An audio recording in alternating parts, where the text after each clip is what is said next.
Wonderful. So what to say? Well, thank you for being here. Thank you to those who are here, who have joined today. This is actually quite a beautiful event. It seems like it's been quite successful in terms of numbers for myself. So I'm really humbled by the number of people who have signed in, registered for the event, and in any way showed interest on the various links on Instagram, and of course those of you who actually took the time to be here today. So welcome, and also I think mostly for me, thank you for being here and for showing up. So today we have a 2-hour workshop titled Designing Beyond the Plate, and this is something that I've been working on. This creative process called Designing Beyond the Plate is something I've been working on for, I think, like 3 years actively, and all the previous years in my career have led to this. So in a way, I've also worked on it for 20-something years. So long time for this to actually manifest and for us to be here. And so I'm very grateful. I'm very happy that this is happening, and I'm very happy to share it with you in this format. And yeah, I hope you will find it somehow interesting. So these 2 hours workshop today have a couple of goals. The first one is to announce this homonymous course called Designing Beyond the Plate. This is this course is a place where the full process called Designing Beyond the Plate is presented. And then the second goal for today is for you to have a little taste of this process, to have an introduction on this process and its basic principles for you to see if it's something that interests you and that can benefit your own practice. But also, one of the goals of this workshop is for you to actually get your hands metaphorically dirty and work on something that you will be able to use for the rest of your career, and specifically that will be your message, and we'll see how that plays out in a moment. So yes, I will be giving you an introduction on the process, but also you will actually be working together in groups, and after these 2 hours together, you will have something that you will be able to use in any projects for the rest of your career, or for at least the next little while, until that also morphs and changes into something different. Brilliant. So for those who don't know me, maybe not everybody here knows me.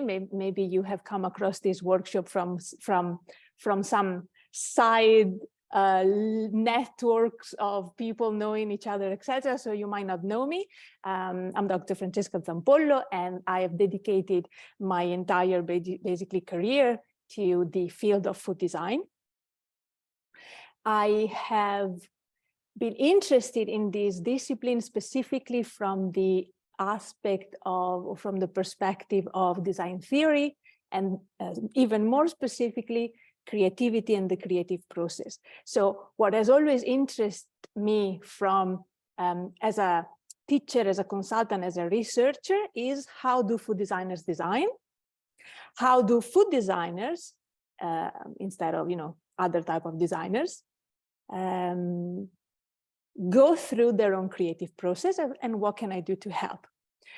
So I'm the author of something called food design thinking, or at least in the way I use this term.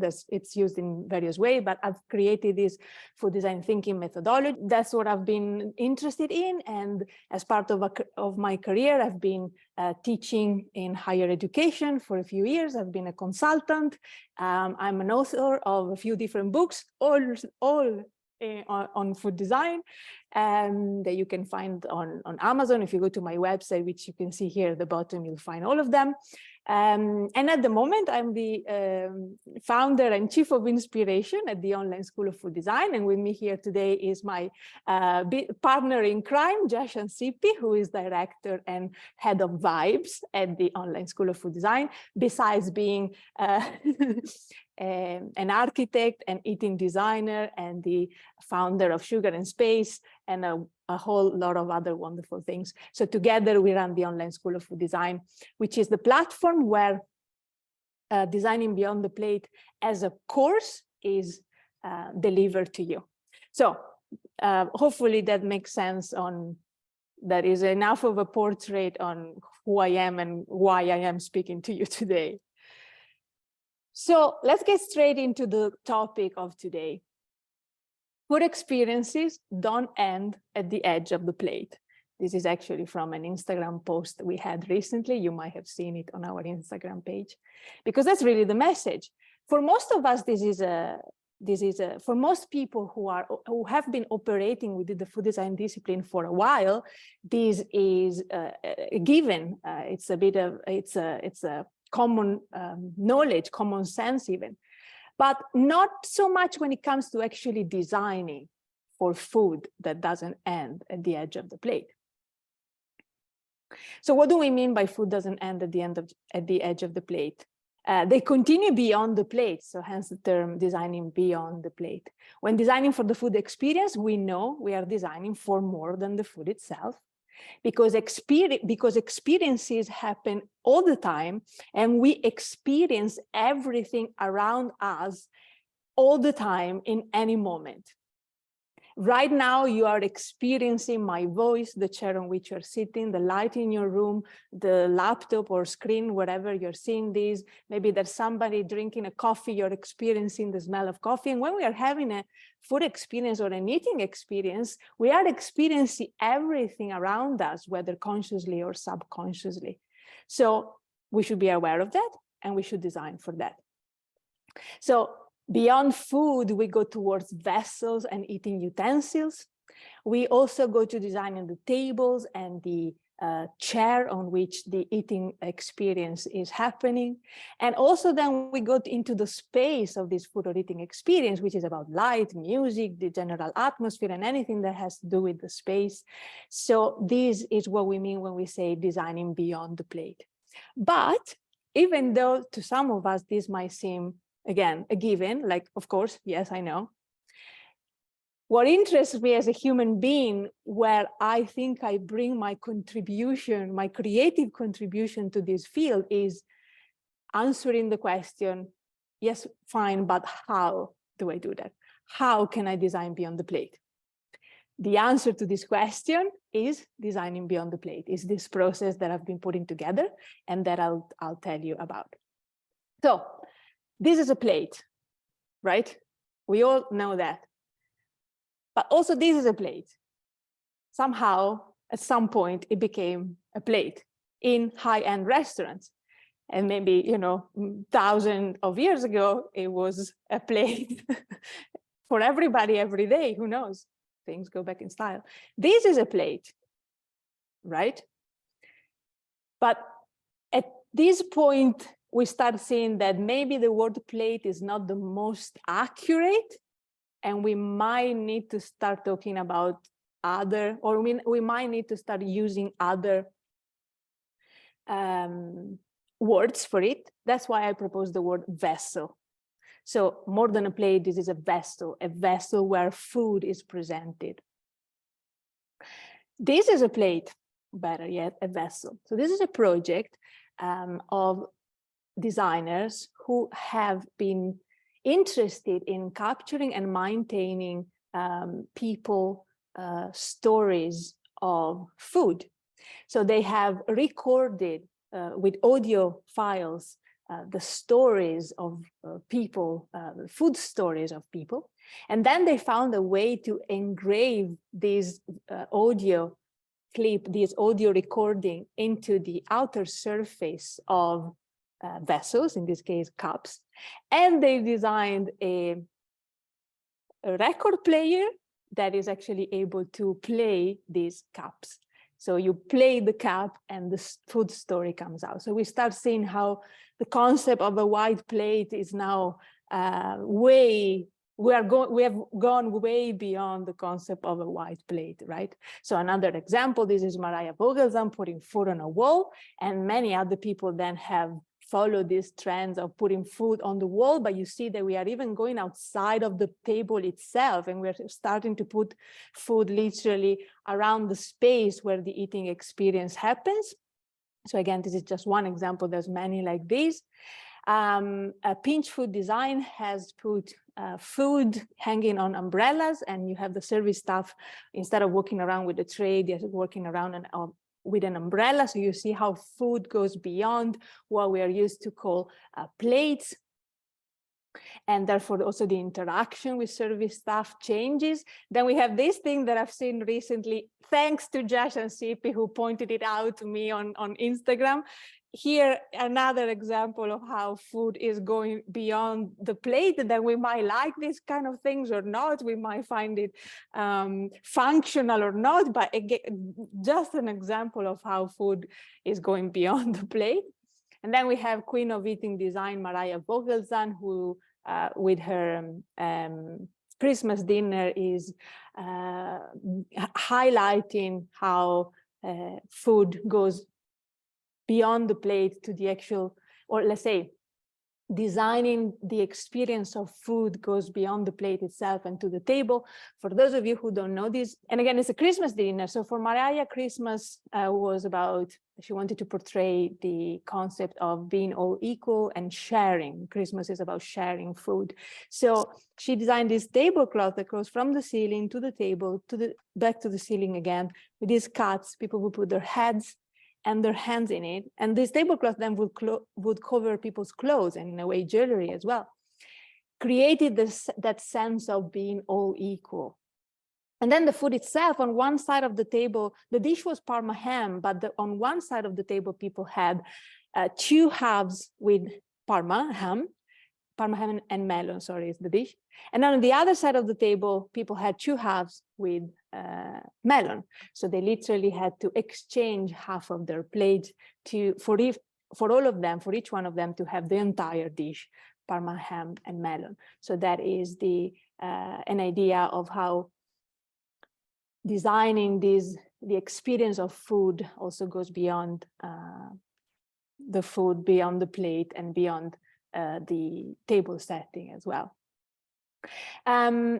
Within the table setting, then we have technology and the projection that have come into our awareness. There's so many people now doing it. It's wonderful. One of my favorite examples has to be Tiny Chef. If you haven't seen it, you should Google it or search for it on YouTube. A hilarious duo of artists who have created these beautiful animations that are projected on the table in front of each guest, and they're just hilarious and beautiful. So we see how, again, the experience of the designing the eating experience goes beyond the plate itself and onto the table. And then we move into space again. This is an example of a restaurant, a children's restaurant called White and the Bear. I believe it's in Dubai. So it's a children's restaurant. So it's a restaurant designed for children and adults, but they are on the side. And so we see everything from colors to materials and shapes designed with children in mind. And then we go into themed restaurant, and you might be a fan of it or not, but they are an example of how the eating or experience or the food experience can really be encouraged to a certain theme by designing the space of where the eating experience happens, like the chairs themselves. This is the toilet restaurant. I believe it's in LA, and I think there's one in Taiwan as well. So there's a few. So it's really a thing. People like it. But then within themed restaurants, there's all sorts of things from, jungle themed restaurant to prison, hospital themed restaurant, etc. Again, an example of going into the space. This is one of the ice restaurants connected to the Ice Hotel. I went to this one, it's in Finnish Lapland, wonderful. It was super cold. I've never worn so many layers. And again, an example of the space designed to go beyond the food and the plate itself, and an example of a really immersive space by Marty Gixé. This is gin and tonic fog. So within this space, food, or at least a drink in this case, gin and tonic, is made into a fog. So you are actually literally immersing yourself into the taste and flavor experience. And then if we go beyond the plate even more, we might get to designing actually for an entire food system. So this is Namlié, my very good friends from Amman, Jordan. They have a series of gems, botanical teas and honeys. And they have a little shop in Amman, Jordan, and you can go there and you can buy these gems. But what they have done was not really designing these gems themselves, but was actually designing the system that supports the production of these gems, because they have looked for and strengthened personal relationships with 10 beekeepers, 60 farmers, and 350 foragers around Jordan. All of these people creating the message, something that we'll be talking about today, of these gems, which are more than gems because they are the representation of the flavor in that region and in that country. And I think that today we should have my friends from Cuchara. And recently I pointed out to them as well that they might be a little bit more than product designers themselves with their line of chocolates, but they might be system designers. So if you are there, Soledad and Agustina, write something in the chat room and put the link to your thing like that. And thank you for being here. So designing beyond the plate means designing for the entire eating experience. Designing beyond the plate means designing for the entire eating experience. And again, if you are a seasoned food designer, if you have been doing this for a while, this seems obvious, but what is less obvious is, yes, but how do I do it? And how do I ensure that every time I design for an eating experience, I go really beyond the food itself or the plate itself? And that's why I'm here. One of the ways for us to ensure that when we design food, whether they're dishes or products or events or entire food system, food services, we design for the entire eating experience, is to use a tool like this, which I've called Food Design Target. And this tool is embedded within the Designing Beyond the Plate process, and also the food design thinking process for those of you who are interested in the bigger thing. So let's look at it for a moment. So at the center of this food design target, there's people, because usually we design for people, so we take into account people. I think that we might be doing food design even when we are not designing for people, but let's say that you are designing for dogs and you're designing dog food. Well, to me, you are still a food designer. In that case, at the center of this food design target, there might be a little dog instead of a human being. It might be also a human being, because at the end of the day, you're selling your product to the human being, not to the actual dog. The dog is only eating it. But, you know, there is a human being there, but for whomever you're designing, that is what you would have at the center of the target. And then we have the food itself, because usually the people for whom we are designing and food are the two elements with the strongest connection. Because of everything that you can design within an eating experience, food design is the only one that is going to touch all 5 senses, because it's the only one that is eaten and ingested. And then there's the vessel, because food and vessel have the strongest relationship. Food is usually on a vessel. In the gin and tonic fog example, or earlier, then the vessel become the whole room because food is flying around. But other than that, usually food is not flying around. It's laying on somewhere or hanging or on something else. So usually there is a vessel that we have to design. And then there's, of course, the space to take into account. So we design for the space, or elements of the space that go from the table, chair, you know, walls and music and lighting, etc. And then there's something that I think is the least considered thing by designers and the least designed aspect by designers and food designers, which is interaction. Specifically, me and companions, this is what I call the interaction between people eating together. So you're designing for this person at the center and their companion, the person with whom they're eating, whether it's a friend or a parent or a partner, whatever. And then you have the interaction between people and service staff. So we can do all sorts of things to design the type of interaction that I'm going to have with the service staff. And then there's the interaction between myself and the strangers eating around me, if there are some. All of these things are things that we should design, are things that influence our eating experience, and therefore are things that we should design for if we are to design beyond the food itself and the plate.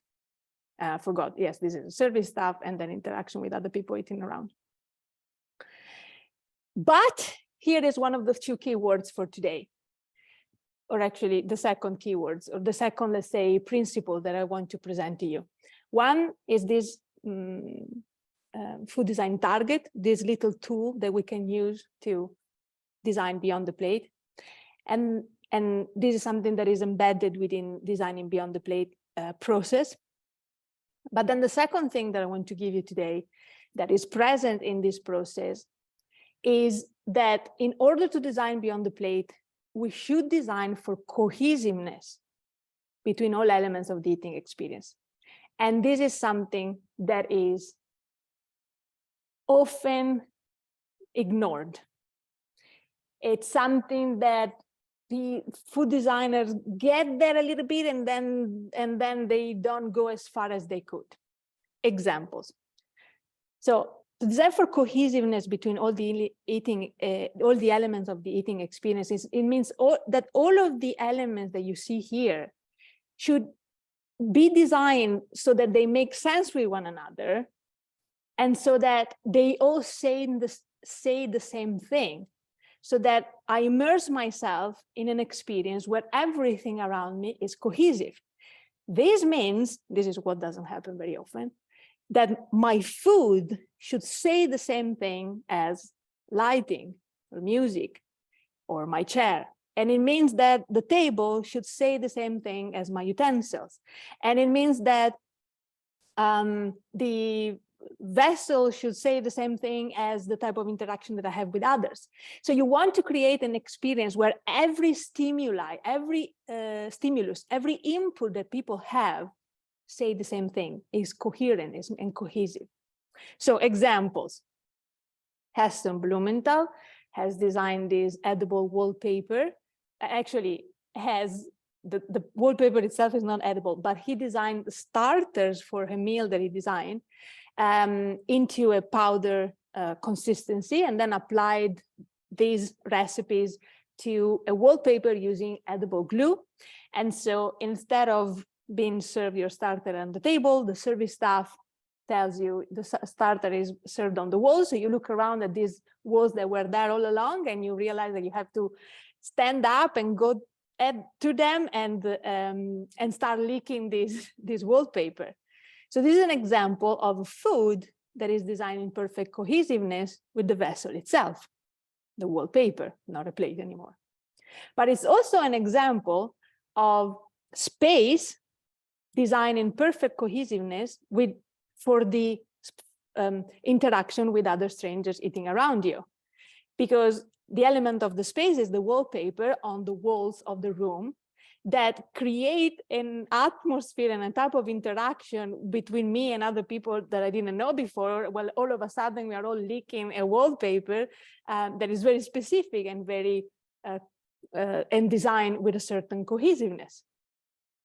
Another example, we have seen this before, pinch food design, an example of a vessel that is designed to be cohesive with the type of interaction they wanted you to have between with service staff. So again, service staff is not bringing a plate anymore, but they're walking around with an umbrella. You have to stop them. You have to almost climb and find these things. So a different interaction has been thought of between people and service staff, and a vessel has been designed to be cohesive with it. Another example, this is a project many years ago, and I don't think it ever became a reality, it's just a concept, but it's a table designed for two people to be placed on people's hips. And so there's this whole different dynamic that you have going on while you're eating. So this is an example of an element of the space, the table, designed for a very specific interaction between companions, between people eating together. And finally, my favorite example, the spaghetti and Lily of the Tramp, the perfect example of a food, the spaghetti designed for a very specific interaction between people eating together, right? Having to kiss in the end, a perfect example. Okay, so we want to design, as we said, for cohesiveness between all of the elements of the eating experience, but we also want to design for cohesiveness between message and language. What are these two words? Abstract, but we'll get there. Everything that you have around you right now, everything that you could ever design, has a message and a language, two different components, a message and a language. So a message, the message that you design is the meaning of this proposition, whether it's a product, a dish, a survey, whatever. The message is the meaning of this proposition, the story that it tells, the impact that you want to have in the world through this proposition. So in a way, the message is the non-tangible aspect of your proposition. The language, on the other hand, is the very tangible aspects of your proposition. So it's how your product, dish, event, whatever, looks like, feels like, smells like, tastes like, sounds like. It's about dimensions, materials, flavors. It's about the food, the vessel, the space, and the interactions, etc. So in a way, the message is, what do you want to say with this proposition, with this thing that you are designing? And the language is, how do you say it? What are you actually going to design, and how is it made so that it speaks that message? So the goal, I think, for good design is to have cohesiveness between message and language. And this might sound obvious, but I'm sure that you can look around you right now and you can see objects that have a language, but you're not really sure what the message is. And sometimes you work on projects for which you have such a big message, but when you get to the language, for one reason or another, the message gets washed away and people don't really get it. It's like stays within you. So designing for cohesiveness between message and language is necessary, in my opinion, for good design, but tricky. So how do we do that? That's why I'm here. So a couple of examples. So this is one of the first dinners design, or series of dinners designed with the intention of bringing awareness to the topic of food waste. This is a Salvage Supper Club. And so we have a dinner that is, the food itself is made from food that would otherwise have been wasted. And the dinner is hosted in a food dumpster. So the message is raising awareness around food waste. The language is the food itself, where it comes from, how it's cooked, how it's processed, the different vessels, and the space, the food dumpster itself. And as you can see, I think it's a good example of cohesiveness between message and language, because you look and you experience with your senses this thing that is going on, and you understand perfectly what the message is. Every element of the language of this proposition brings about the same message. Another example, you might have heard of, you might have read Alice in Wonderland or seen the movie. And if you remember, there is this moment where she finds this drink me potion. It's a potion that says drink me. So she drinks it and it makes her shrink. If you remember, when she drinks this potion, she tastes different flavors, different recipes, basically. And I don't remember the order, but I think it's like custard pie or cherry pie, and then it's turkey roast and whatever, 6 or 7 different recipes. And as she drinks it, she tastes the different recipes. Message. Heston Blumenthal was able to recreate the 6 different recipes described in the book into foods, into things that all have the same consistency, texture, and color. Of course, very different flavor. And then he had this very specific vessel design that allowed people to drink from the straw, and it allows him to layer the different recipes. So drinking from the straw, you would taste the cherry pie first, turkey roast after, etc., etc. The message is the story that the designer here, or the chef in this case, well, food designer anyway, the story is this fictional thing from an actual book, and the language is everything that he designed in terms of food and vessel to have you experience a fictional moment from a book or a movie. And this is another example that might be interesting to think about. So, and we are thinking in terms of cohesiveness between message and language here, right? So this is Impossible Burger, one example of many companies that are working on plant-based meat alternatives. And in all of these companies, Impossible Burger being just one of them, in these companies that make meat-like products with plants ingredients, the product itself is speaking of meat. Because when I look at it and I see the shape and the flavors that replicate meat very well, apparently, when I experience it with my senses, I think of meat. So the language seems to be about meat because it's a burger. It looks like a burger. It tastes like a meat patty for a burger. It looks like it. It tastes like it. So the message to me seems to be meat, hamburgers. Well, but in reality, the message that they're trying to say is that they're trying to bring about the notion of plant-based alternatives. So for me, when I think about cohesiveness between message and language, here I don't see cohesiveness because I have one message, plant-based, but then I have another message when I look at the actual language, when I look at the fact that it looks like a meat burger and it tastes like a meat burger.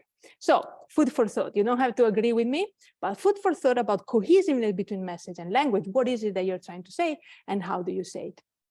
And I'm going to speed up because I think we don't have enough time, but just one more example. Okay, so one of my favorite examples, this is a salt and pepper shaker made of ceramic. And remember how most of us around the world grow up with the fear of breaking ceramic plates, for example. So around the table, around the kitchen, around the eating situation, we are told to not break a plate, to be careful with it, because when it's broken, you don't do anything with it. So we have that kind of fear, let's say, growing up, or respect maybe towards ceramic, where here the designer is telling you, if you want to use this product, you actually have to break ceramic. You have to kind of go over that fear, or maybe you have to give in those years of frustration. And so you have to break this object in two in order to use it. I perceive cohesiveness between message and language, the message being, go for it. It's your moment to break this ceramic. And the language being, once you have broken, you're actually able to use it, because otherwise the object is useless. Okay, so examples of cohesiveness between message and language, and how do we get to make sure that as often as possible, when we are designing when our goal is to design beyond the plate, we actually reach cohesiveness between message and language. The answer for me, or the answer that I personally have provided, is this process called designing beyond the plate. So this is a little image that shows the full process. At the moment, the process has 11 different methods, and each one has multiple worksheets. So in the course itself, there's all these different worksheets, which take you step by step throughout the full process and get you to, or let's say, accompany you to design beyond the plate. This process is designed for chefs and cooks, so for people who want to design dishes or eating events, or redesign or design or redesign, menus for a restaurant. So it could be hospitality people as well. It can be for designers, maybe eating designers who design eating events. It can actually also be for product designers. In that case, you're not designing beyond the plate, but you're designing beyond the packaging, and it works perfectly as well.